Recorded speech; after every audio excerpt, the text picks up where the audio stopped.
여러분들과 함께 여호와께로 돌아가자라는 제목으로 함께 말씀의 은혜 나누도록 하겠습니다. 이 말씀을 나눌 때 저와 여러분들을 살리시고 회복하게 하시는 아버지 하나님의 놀라운 은혜와 평강이 가득히 임하시기를 주의 이름으로 축원합니다. 호세아 선지자는 하나님의 끝없는 사랑을 계속해서 이야기합니다. 하나님보다 세상을 더 좋아하고 세상과 짝이 되어 살아가는 이스라엘 백성들을 향하여 하나님께서는 내가 너의 신랑이 되어주겠다, 나와 함께 동행하며 내가 베풀어주는 그 은혜 가운데 살아가자, 이스라엘 백성들을 계속해서 생명의 자리로, 은혜의 자리로 초청하십니다.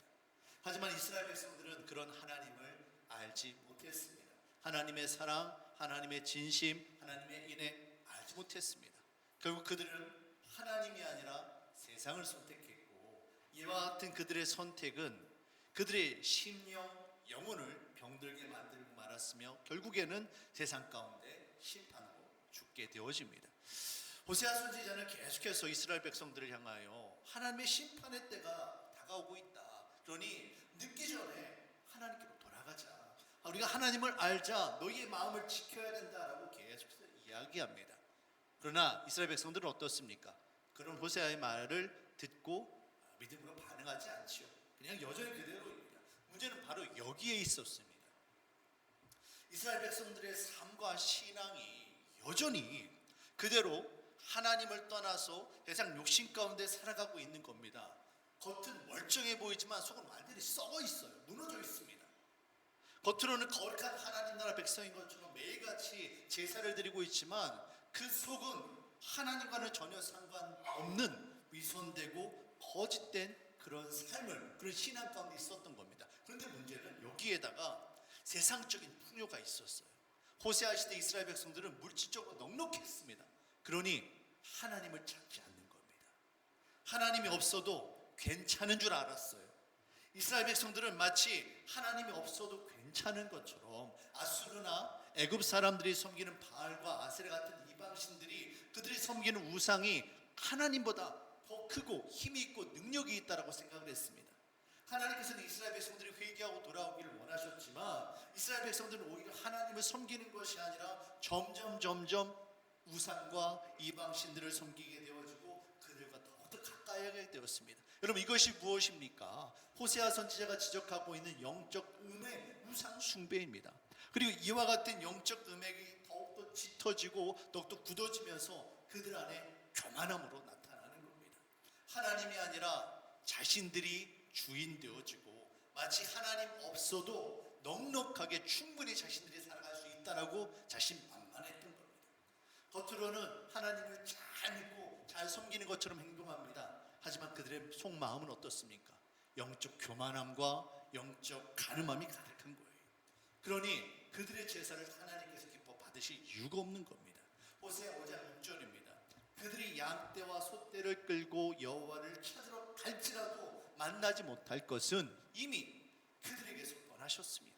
이스라엘 백성들이 양떼, 소떼, 많은 재물을 가지고 하나님을 찾습니다. 제사를 드리려고 갑니다. 하지만 어떻습니까? 하나님께서 만나주시질 않는 거예요. 왜냐하면 이미 하나님의 마음이 그들에게서 떠나버렸기 때문입니다. 아니, 정확하게 이야기한다면 먼저 이스라엘 백성들이 그들의 마음 가운데서 하나님을 내버려 버린 겁니다. 하나님이 떠나셨으니 이제 남은 것은 하나님의 심판밖에는 없는 겁니다. 우리의 심령이 이처럼 영적 음행과 교만함으로 가득하게 되어지면 먼저 제일 중요한 게 우리 예배가 달라져요. 예배 가운데 하나님의 음성이 들리지 않고요, 예배 가운데 그냥 예배를 드려도 그냥 막막합니다. 먹먹해요. 이게 예배를 드렸는지 안 드렸는지, 하나님께 우리의 심령을 만져주시는 그런 것들이 없습니다. 여러분, 이 자리에 왜 나오셨습니까? 우리 하나님을 예배하고 하나님의 음성을 듣고 하나님께 우리를 만져주시기 위하여, 하나님을 만나기 위해 이 자리에 오신 거잖아요. 그런데 예배를 드려도 하나님의 만져주심이 없는 겁니다. 또 하나 더 심각한 문제는 이처럼 우리의 영적인 상태가 병들게 되어지면 내 영혼만 이렇게 병드는 게 문제가 아닙니다. 우리의 가정과 우리 교회와 우리 직장 가운데 인간의 욕심으로 인한 끝없는 다툼과 분열이 계속해서 벌어지는 겁니다. 오늘 본문 말씀을 보시면 이스라엘 백성들이 하나님으로부터 멀어지게 되고 그들의 심령이 병들게 되자 그들의 삶 가운데 끊임없이, 특별히 형제 간에 끊임없이 전쟁과 다툼이 일어났음을 성경에서 기록하고 있습니다. 원래 이 북이스라엘과 남유다는 야곱의 12아들, 12지파의 후손들입니다. 함께 하나님을 섬기고 함께 하나님께서 베풀어 주시는 은혜를 누리던 하나된 신앙 공동체였습니다. 근데 그런 그들이 북이스라엘과 남유다로 나뉘어지더니 이제는 어떤 일이 벌어지냐면 자신들의 유익을 위하여 형제자매를 죽이고 피 흘리고 그들의 것을 빼앗는 일이 벌어지고 만 겁니다. 오늘 본문 호세아 5장 8절 말씀을 보시겠습니다. 너희가 기브아에서 뿔 나팔을 불며 라마에서 나팔을 불며 벳아웬에서 외치기를 베냐민아 너희들을 쫓는다 할지라. 여기에서 나오는 기브아, 라마, 벳아웬은 북이스라엘과 남유다 사이 국경지대에 있는 도시들입니다. 국경지대에서 경계선이 있는 그곳에서 나팔을 불고 있어요. 나팔을 왜 불겠습니까? 전쟁 나팔이에요. 전쟁을 일으키는데 여기서 말하는 너희는 북이스라엘 사람들입니다. 이 사람들이 전쟁을 일으키는데 무엇을 위해 전쟁을 일으키냐면 베냐민아 내 뒤를 쫓는다. 베냐민의 것을 가서 빼앗으려고 하는 겁니다. 남유다는 유다 지파와 베냐민 지파로 이루어졌습니다. 12지파 가운데 베냐민 지파는 가장 약해요. 가장 작습니다. 그것을 북이스라엘 사람들이 자신의 욕심을 채우기 위하여 베냐민을 쳐서 공격하고 형제자매의 피를 흘려가면서 자신들의 유익을 취하고 있는 겁니다. 북이스라엘뿐만이 아닙니다. 남유다도 마찬가지예요. 10절 말씀을 보시면 유다 지도자들은 경계표를 옮기는 자 같으니 내가 나의 진노를 그들에게 물같이 부으리라. 하나님께서 하나님의 진노를 물같이 부을 것을 말씀하시는데 왜 그랬느냐? 남유다 지도자들이 경계표를 옮겼다라고 합니다. 여호수아 시대에 여호와 하나님의 은혜로 이스라엘 백성들이 가나안 땅을 정복합니다. 그러면서 하나님께서는 제비를 뽑아서 각 지파별로, 각 가문별로 땅을 분배해 주시죠. 이때 그 땅의 기준, 땅의 경계를 나타내는 경계표를 그곳에 세웠습니다. 그런데 이 경계표는 율법의 말씀에 보시면 어느 누구도 함부로 훼손하거나 옮겨서는 안 됩니다. 왜 그렇습니까? 그 땅을 나눠주시는 그 땅을 이렇게 경계를 지으시니까 누구이기 때문에 그렇습니까? 하나님이시기 때문에 그래요. 하나님께서 이것은 너에게 준 땅이다. 그러니 너희 이 안에 머물라라고 말씀하셨습니다. 그런데 남유다를 보시면 지도를 보시면 북이스라엘의 영토가 넓습니다. 10개 지파가 있고 남쪽에는 2개 지파가 밖에 없으니 영토가 좁을 수밖에 없죠. 더군다나 남쪽에는 산악지대가 많습니다. 땅이 비옥하지 않아요. 북쪽은 갈릴리 평야지대를 비롯해서 넓은 농토가 있습니다. 그러니 남유다 쪽에서는 항상 이게 부족한 겁니다. 그래서 어떻게 합니까? 북쪽에 있는 북이스라엘에 속한 그 가문들, 지파들 공격해서 무찌르고 자신들의 마음대로 경계표를 옮기고 그 땅을 자기의 것으로 삼고 있는 그런 일들이 벌어지는 겁니다.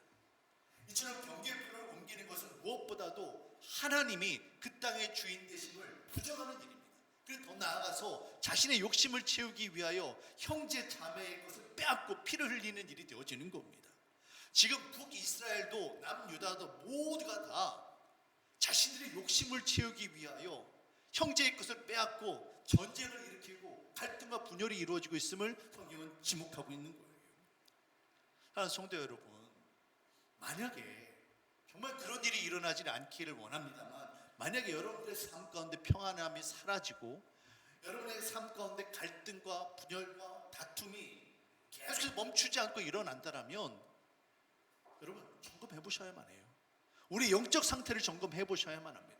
우리가 과연 하나님의 뜻 가운데 하나님을 주인 삼고 하나님의 은혜 가운데 살아가고 있는지 아니면 세상 욕심을 쫓아가서 정말 세상 욕심을 이루기 위하여 형제 자매가 피해를 보든 말든 상관하지 않고 그렇게 살아가고 있는지 여러분 정말 정직하게 자신을 살펴보셔야만 합니다. 자칫 우리가 내버려 두면 더 늦기 전에 주께 돌아오지 않으면 정말 돌이킬 수 없는 그런 일들이 우리들의 삶 가운데 벌어지게 되어지는 겁니다. 만약에 이처럼 우리 안에 있는 그런 영적인 죄악들, 음란함과 교만함들, 형제의 것을 빼앗으려고 하는 세상 욕심들을 그냥 내버려두면 어떻게 되어질까요? 오늘 12절을 말씀해 보시면 우리의 심령, 우리의 삶이 부패하고 썩게 만드는 종처럼 처음에는 아무렇지 않은 것처럼 괜찮아 보이지만 하나님의 심판으로 말미암아 서서히 썩어 들어가고 서서히 부패하고 부서지고 나중에는 발견되었을 때 도저히 손쓸 수 없는 그런 사태가 벌어질 것이다 라고 성경은 우리에게 경고하고 있습니다. 더 심각한 것은 이 어리석은 이스라엘 백성들이 자신들이 아파요. 하나님의 정말 징계로 말미암아 자신들의 삶 가운데 문제가 일어나는 것을 깨달았습니다. 그러면 얼른 하나님께로 돌아서야 되잖아요. 근데 이스라엘 백성들이 그렇게 하지 않습니다. 그들의 삶 가운데 어려움이 찾아왔을 때 여호와 하나님을 의지하는 것이 아니라 세상의 왕, 아수르나 애국과 같은 힘 있는 왕들을 찾아가서 세상의 도움을 의지하려고 합니다. 하지만 결국은 어떻게 되어집니까? 그들이 이스라엘 백성들을 도와줄 리가 없습니다. 오히려 반대로 그들의 연약함을 틈타서 자신의 욕심을 채우기 위해 급급할 뿐이다라는 것을 성경은 우리에게 이야기하고 있어요. 오늘 본문 5장 13절 14절 말씀입니다. 에브라임이 자기의 병을 깨달으며 유다가 자기의 상처를 깨달았고 에브라임은 아수르로 가서 야렙 왕에게 사람을 보내었으나 그가 능히 너희를 고치지 못하겠고 너희 상처를 낫게 하지 못하리라. 내가 에브라임에게는 사자 같고 유다 족속에게는 젊은 사자 같으니 바로 내가 움켜갈지라 내가 탈취해 갈지라도 건져낼 자가 없으리라. 하나님을 의지해야 하는데 하나님이 아니라 세상 왕, 세상 권세자들을 의지하는 겁니다. 결국은 어떻게 되어집니까? 그들이 결국에는 내가 잡은 줄이 구원의 밧줄인 줄 알았는데 결국에는 썩은 동아줄이 되고 마는 겁니다. 세상에 헛된 희망을 붙잡고 있는 그들에게 남은 것은 이제 절망뿐입니다. 에브라임, 북이스라엘에게는 사자같이 하나님의 심판이 임하게 될 것이고 남유다에게는 젊은 사자같이 하나님의 심판이 임할 것을 이야기합니다.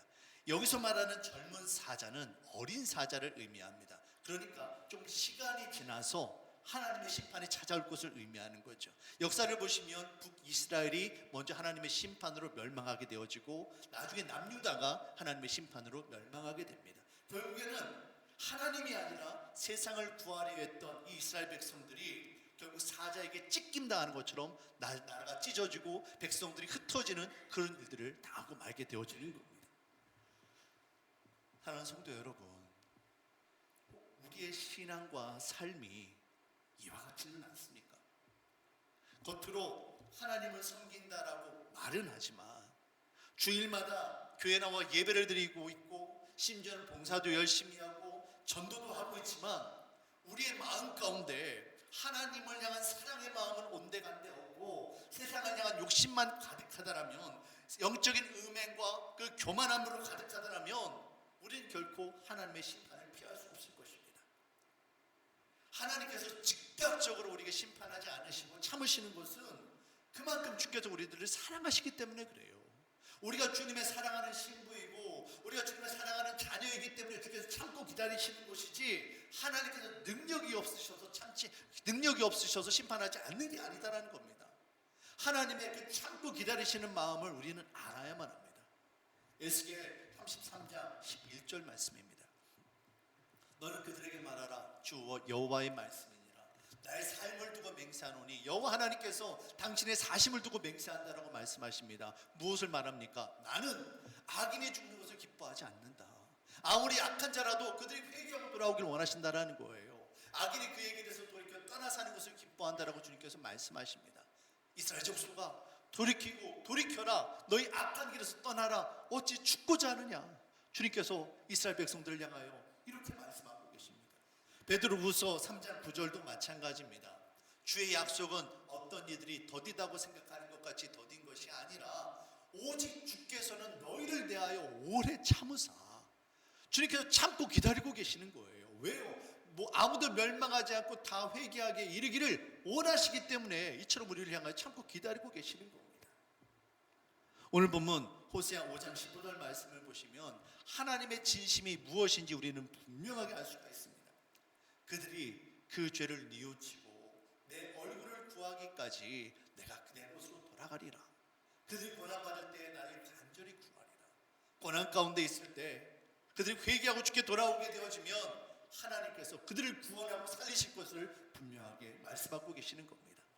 사랑하는 성도 여러분, 우리가 하나님께로 돌아갈 수 있기를 바랍니다. 형식적이고 위선적인 그런 신앙이 아니라 진정한 회개와 진정한 변화를 통해서 하나님께로 돌아가게 되어질 때 주께서 베풀어 주시는 그 생명의 은혜가 저와 여러분들의 삶 가운데 가득하게 될 것을 여러분 믿으시길 바라겠습니다. 자, 그러면 우리는 어떻게 주님께로 돌아가야 할까요? 호세아 선지자가 말하는 진정한 회개는 과연 무엇일까요? 오늘 본문 6장 1절 말씀을 보시겠습니다. 오라 우리가 여호와께로 돌아가자. 호세아 선지자는 먼저 여호와께로 돌아갈 것을 이야기합니다. 말씀을 듣는 것으로, 말씀을 아는 것으로 그냥 예배를 드리는 것으로 끝나서는 안 됩니다. 우리가 주께로 돌아가야만 합니다. 자, 여기에서 이 돌아가다라는 말이 히브리어로 슈브입니다. 슈브는 구약 성경에서 돌아가다, 회복하다, 회개하다 이런 의미로 쓰여지는 말입니다. 하나님께서 원하시는 방향이 아니라 세상 욕심이 원하는 방향으로, 잘못된 방향으로 가고 있었던 우리의 인생이 이제 하나님께서 기뻐하시는 삶의 방향으로 돌아서는 것, 이것이 바로 회개이고 이것이 바로 슈브입니다. 그런데 이 슈브라는 단어는 구약 성경에서 단순하게 돌아오는 것만을 의미하지 않습니다. 슈브라는 말에는 두 번째로 다시라는 의미가 담겨 있어요. 다시. 구약 성경에서 약 120번이 넘게 다시라는 뜻으로 슈브라는 단어가 쓰였습니다. 이삭이 여호와 하나님의 은혜로 말미암아 큰 부자가 됐습니다. 그런데 그 땅에 같이 머물러 있었던 블레셋 왕 아비멜렉이 이삭을 시기합니다. 그래서 이삭을 그 땅에서 몰아내려고 하죠. 그래서 어떻게 하느냐면 군사들을 시켜서 이삭이 머물고 있는 땅의 우물을 막아버립니다. 흙으로 그것을 메워버려요. 양을 치는 이삭의 입장에서는 양에게 먹일 물이 반드시 필요합니다.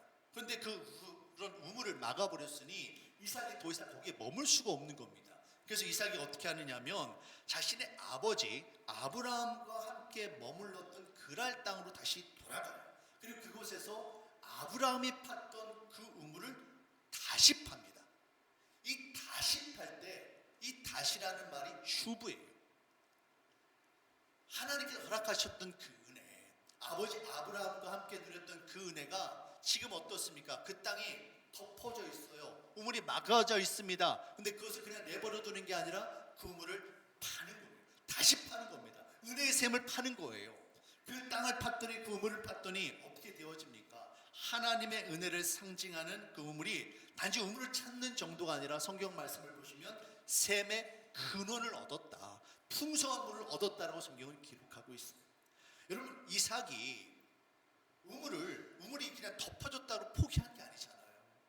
다시 하나님의 은혜의 샘물을 파는 겁니다. 근데 팔 때 한 번 팠다라고 해서 물이 안 나온다고 포기하겠습니까? 아니잖아요. 계속해서 파는 겁니다. 파면서 그 안에 있는 돌멩이들 나오고요, 나무의 쓴뿌리들 나오고요, 우리 안에 있는 영적 음행과 가늠과 교만한 것들을 다 걷어내는 거예요. 다 빼내는 겁니다. 그렇게 깊이 파고 팠더니 그 안에 뭐가 있습니까? 우리를 살리시는, 생명으로 충만케 하시는 여호와의 은혜가 바로 그 자리에 있다는 겁니다. 슈브는 이처럼 다시 하나님의 은혜를 찾는 것을 이야기합니다. 한 번, 두 번 찾는 것으로 끝나는 것이 아니라 계속해서 반복해서 하나님의 은혜의 자리로 하나님의 은혜를 회복하는 것을 슈브, 회개라고 이야기하는 거예요. 우리가 하나님 앞에 회개하는 것이 마치 이와 같습니다. 입술로만 돌아가서도 안 되고요, 한번 결단하고 회개했다라고 모든 것이 끝나는 것이 결코 아닙니다. 계속해서 우리 가운데 생명의 은혜가 넘치도록 자꾸만 우리 가운데 역사하는 인간의 본성이 하나님으로부터 우리가 멀어지게 하려고 하는 그 우리 안에 있는 영적인 교만함과 영적인 그 쓴뿌리들을 계속 빼내는 그런 일들이 우리 안에 있어야만 합니다. 이것이 바로 진정한 의미의 슈브 회개입니다. 에스겔 18장 30절 말씀입니다. 너희는 돌이켜 회개하고 모든 죄악에서 떠날지어다. 한 번 회개하고 끝나는 게 아니라 모든 죄악에서 떠날 거라는 거예요. 그리한즉 죄악이 너희에게 걸림돌이 되지 아니하리라. 우리가 인생길을 가다 보면 때로 걸림돌이 있을 수 있습니다. 한 번 넘어졌다고 그것을 끝나는 겁니까, 여러분? 한 번 걸림돌을 치웠다고 그것을 끝나는 게 아니잖아요. 또다시 또 다른 걸림돌이 나올 수 있는 거예요. 넘어지지 않도록 계속 치우는 일이 우리 안에 있어야만 된다는 겁니다. 사랑하는 성도 여러분, 우리 안에 진정한 회개, 돌이킴의 역사가 있기를 주의 이름으로 축원합니다.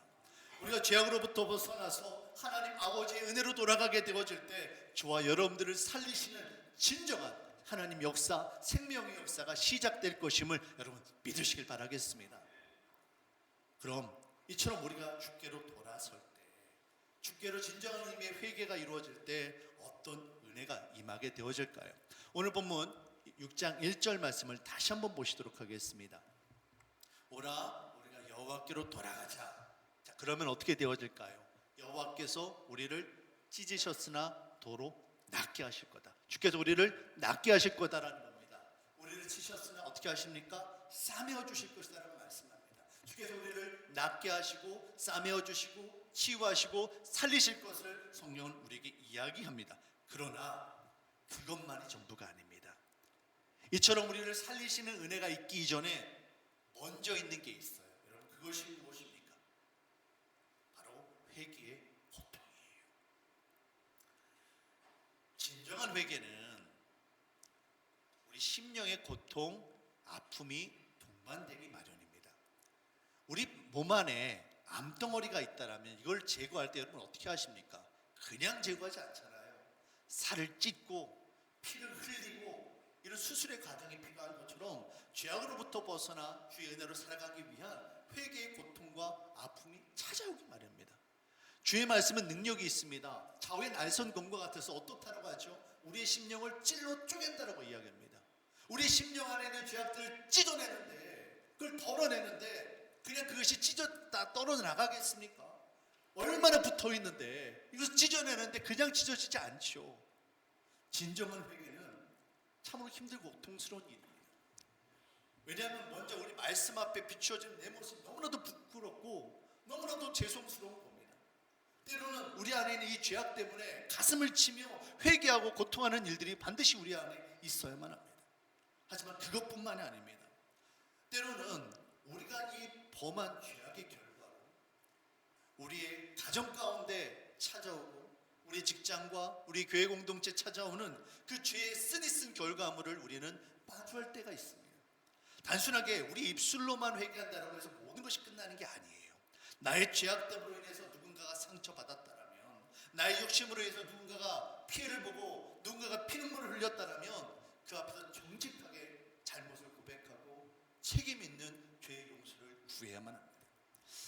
간혹 기독교의 회개를 너무나도 쉽게 이야기하는 경우가 있는데 결코 그렇지가 않습니다.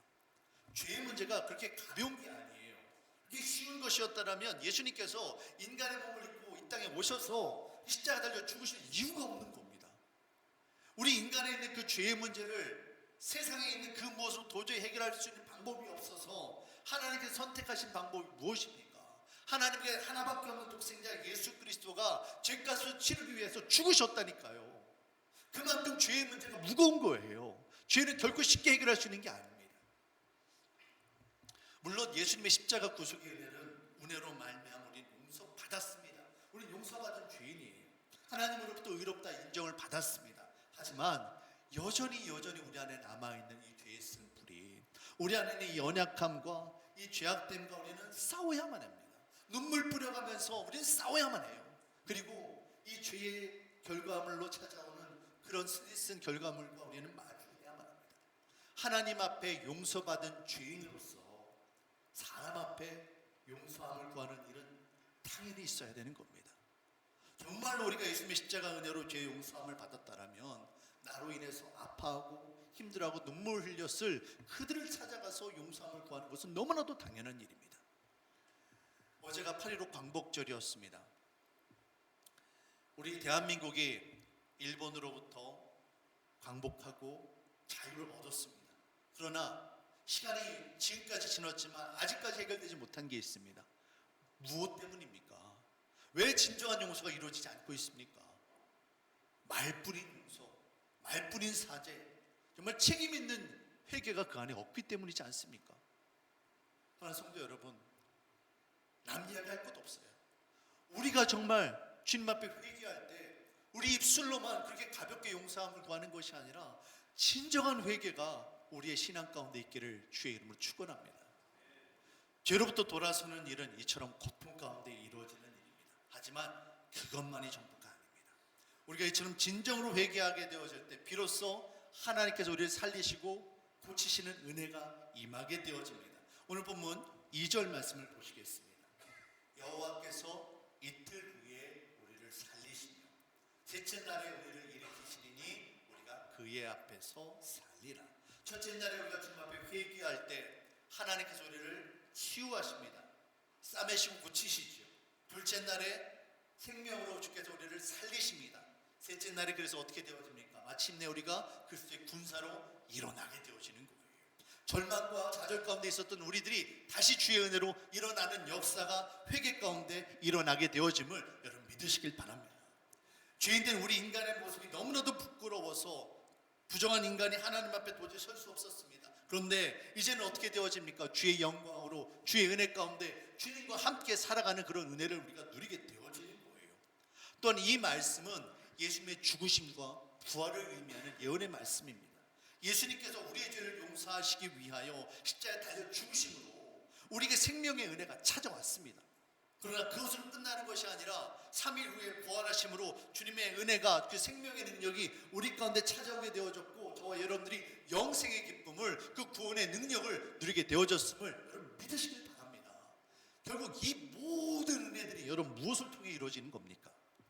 진심으로 회개할 때 겉으로 드러나는 우리의 옷만 찢는 것이 아니라 우리의 심령을 찢으며 주께 회개할 때 저와 여러분들을 회복시키시고 살리시는 주님의 은혜가 임하게 되어짐을 여러분 믿으시길 바라겠습니다.